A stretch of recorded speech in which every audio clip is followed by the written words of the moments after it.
हम भगवान शिव जी की वंदना करेंगे, माता भवानी को प्रणाम करेंगे। जगत के पिता हैं शिव, जगत के रचयिता है भगवान शिव, जो स्वयंभू है, जो विभू है, जो प्रभु है। और बहुत दिल से कहता हूं, शिव की बराबरी, शिव की समानता करने वाला कोई नहीं है।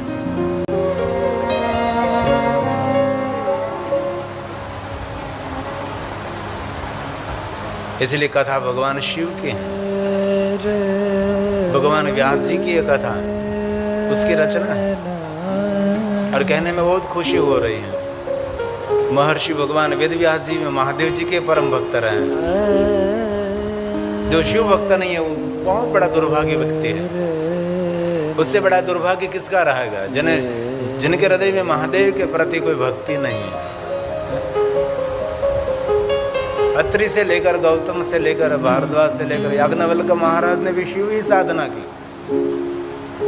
राम तो बार बार कहते शिव तो मेरा जीवन है, शिव तो मेरा प्राण है, शिव समान मुझे कोई प्रिय भी नहीं है। हनुमान जी को कहा तुम मम भरत सम भाई। राम जी ने हनुमान जी को कह दिया कि आप तो मेरे भरत समान मेरे प्रिय हैं। लेकिन शिव के लिए क्या कहा, शिव समान, कोई महादेव के समान राम जी को प्रिय नहीं है। ये शिव है। इसलिए भगवान व्यास जी ने शिव महापट ग्रंथ के प्रारंभ में महादेव की वंदना की। जगत पितरम, सब पूरे जगत के पिता हैं। जगत पितरम शंभो, आप जगत के पिता हैं, हमारे सबके पितृ हैं। इसलिए जो शिव जी का भजन करते हैं ना, उसके सबके पितृ, उसके पितृ सभी तृप्त रहते हैं। ये भादो मास चल रहा है ना, ये पितरों के तर्पण के लिए, पितरों को तृप्त करने के लिए, पितरों के विशेष याद करने का ये मास चल रहा है, भादो मास। इस महीने की बहुत सारी महिमा है। शिव जी की साधना विशेष प्रकार से माक्षर मास में, पवित्र सावन मास में और ये भादो मास में विशेष प्रकार से महादेव की उपासना करते हैं। क्योंकि सभी पितरों को तृप्त करने वाला, सभी पितरों को गति और परम गति, शांति नहीं परम शांति अर्पित करने वाले भगवान शिव हैं, भगवान महादेव हैं। जगत के पिता हैं, हमारे सबके पिता, जगत के रचयिता हैं। इसलिए भगवान व्यास ने शिव महापट ग्रंथ के प्रारंभ में भगवान शिव जी को पितर कहा। पिता नहीं, पितृ, हमारे पूर्वज, हमारा सबका उत्पत्ति स्थान, हमारा सबका जन्म स्थान, जहाँ से हमारे जीवन की यात्रा का प्रारंभ हुआ वो शिव है। इसलिए जगत पिता है। जगत पितरम शंभो,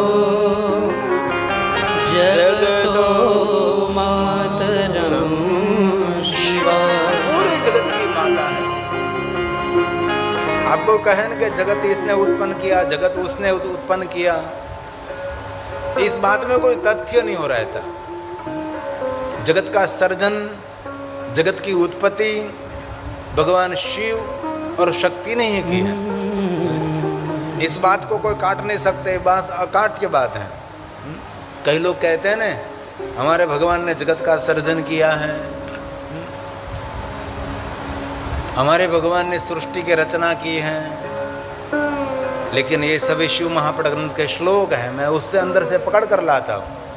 जो कुछ प्रमाण देता हूँ तो श्लोक के साथ में कहने का प्रयास करता हूँ। जिस प्रकार माता पिता के बिना कोई पुत्र उत्पन्न नहीं होता, माता पिता के बिना कोई पुत्र जन्म ही ले लेता, लेकिन एक घटना हुई थी। जो शिलाद मुनि ने जो पुत्र मांगा भगवान शिव के पास से, तो शिलाद मुनि ने विवाह नहीं किया था, उसके पास कोई उसकी पत्नी नहीं थी, तो भी शिव जी को कहा कि मुझे पुत्र चाहिए। पहले तो 10,000 साल तक इंद्र की तपस्या करती थी, और इंद्र मिले तो इंद्र को कहा कि मुझे अयोनिज पुत्र चाहिए, कोई माँ का द्वारा जन्मा हुआ ऐसा पुत्र मुझे नहीं चाहिए, क्योंकि मैंने विवाह नहीं किया है, मैं अकेला हूं, लेकिन मुझे पुत्र चाहिए। इंद्र का मैं नहीं, विष्णु भी ऐसे पुत्र नहीं दे सकते, ब्रह्मा स्वयं भी ऐसे पुत्र नहीं दे सकते। कि नारी के बिना कोई पुत्र जन्मे, माता के बिना कोई पुत्र जन्मे, ऐसा कभी हो ही नहीं सकता। तब इंद्र ने मार्गदर्शन किया था, शिलाद मुनि एक देव दुनिया में है, पूरे विश्व में, जिनको हम देव नहीं कहते, जिनको हम महादेव कहते हैं, उनके पास आप जाओ। शिव जी ऐसे के देवता हैं, सब कुछ करने में उसके लिए संभव है, कुछ भी उसके लिए असंभव नहीं है। इसलिए महादेव के पास पहुंचो, जरूर भगवान शिव जी आपको ऐसा पुत्र देख जो अमरत्व को प्राप्त हुआ है, अयोनिज पुत्र है, जो माँ के बिना पुत्र जन्म ले सकता है, क्योंकि शिव जी अजन्मा है। तब भगवान शिव ने कहा, शिलाद ऐसा पुत्र तो कभी नहीं हो सकता, ऐसे पुत्र के लिए मैं स्वयं आपके वहां आपके पुत्र के रूप में प्रकट रहूंगा। तब घटना दुनिया में एक हुई, शिलाद मुनि का जो पुत्र है, जिनका नाम है नंदिकेश्वर भगवान, जिनको नंदी महाराज कहते हैं, सबको आनंद दिया था, इसीलिए उसको नंदी कहा जाता है। आनंद कभी उसका खंडित नहीं होता, इसीलिए इसका नाम नंदिकेश्वर है, वृषभ नहीं। कई लोग दोनों को एक ही मानते हैं, वृषभ और नंदी। नंदी शिव का अवतार है, ये शिव का स्वरूप है। ये कथा भी नंदी महाराज ने यहाँ पहुँचाई, नंदिकेश्वर ने पहुँचाई।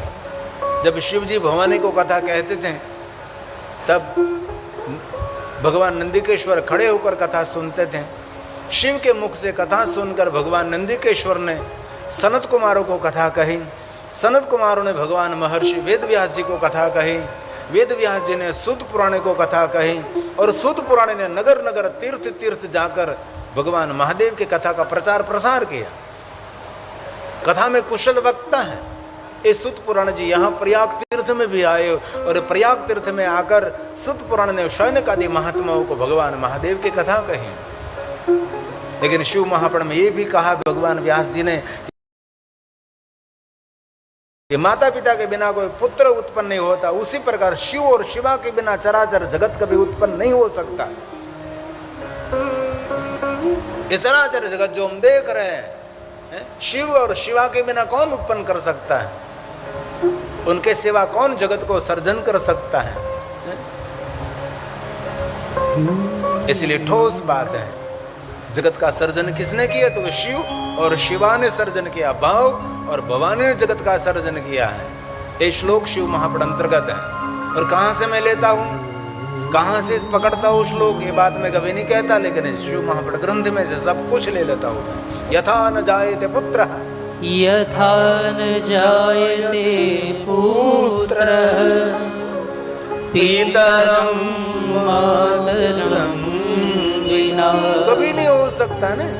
यथा न जायते पुत्र पितरं मातरं विना, माता पिता के बिना कोई अभी तक पुत्र जन्मा ही नहीं है, हो ही नहीं सकता।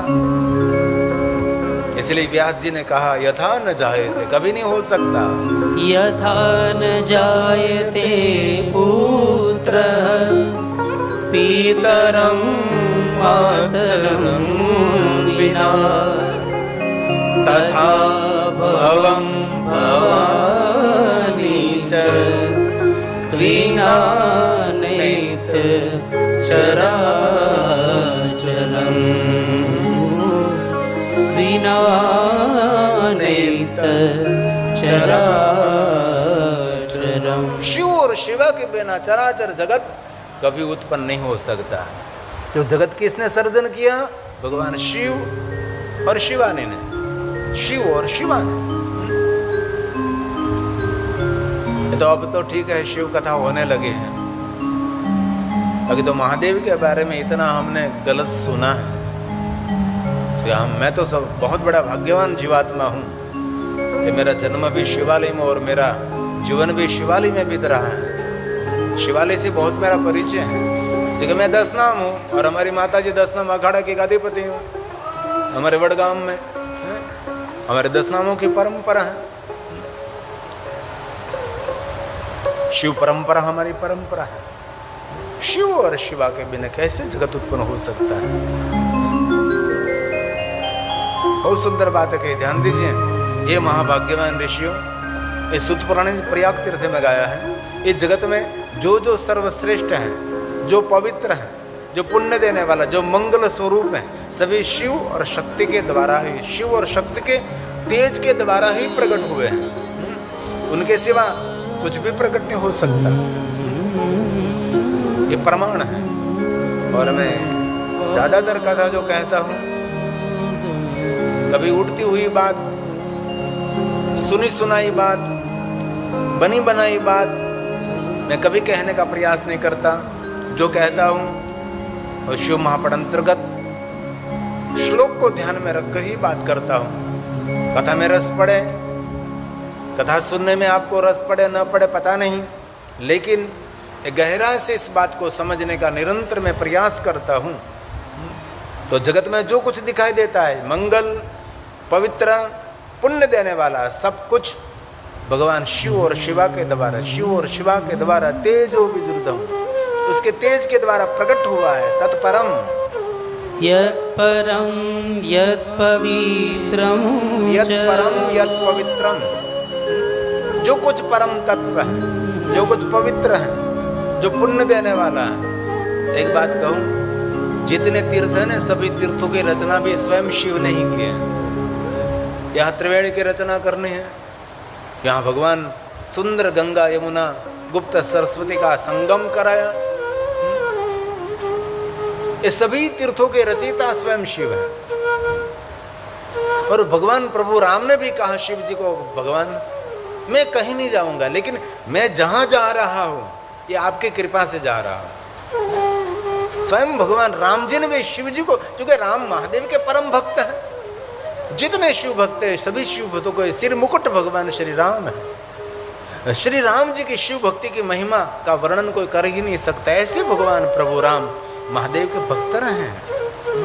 इसलिए भगवान व्यास जी ने कहा यत परम यत पवित्रम च पूर्णम, जो जो पुण्य देने वाला स्थान है, पुण्य देने वाला स्थान जिनको तीर्थ कहते हैं, जो मनुष्य मात्र का सुमंगल करने वाला स्थान जिनको तीर्थ कहते हैं। इसलिए भगवान व्यास ने कहा यत परम यत् पवित्रम च यत् पुण्यम यच्च मंगलम तत्तदाह महाभाग तयो तेजो विजृंभतम् तयो तेजो विजृंभतम्। हे महाभाग्यवान ऋषियों, जो कुछ आपको पुण्य देने वाला स्थान दिखाई दे रहा है, जहां से मंगल नहीं सुमंगल बनता है, सभी स्थान भगवान शिव और शिवा के तेज से उत्पन्न हुए हैं। और भगवान महर्षि व्यास ने कहा देवगण, ब्रह्मा, विष्णु, इंद्र, चंद्रमा, देवता, ऋषि, दैत्य सभी आपसे उत्पन्न हुए हैं। सूर, असुर, और शिव महाग्रंथ में तो बहुत गहरे से कहा है, जो कुछ हमारी आंखों के द्वारा हम देख रहे हैं, सब कुछ ब्रह्मा, विष्णु, इंद्र, चंद्र, सूरा, असुर, सब कुछ भगवान शिव के द्वारा ही उत्पन्न हुए हैं।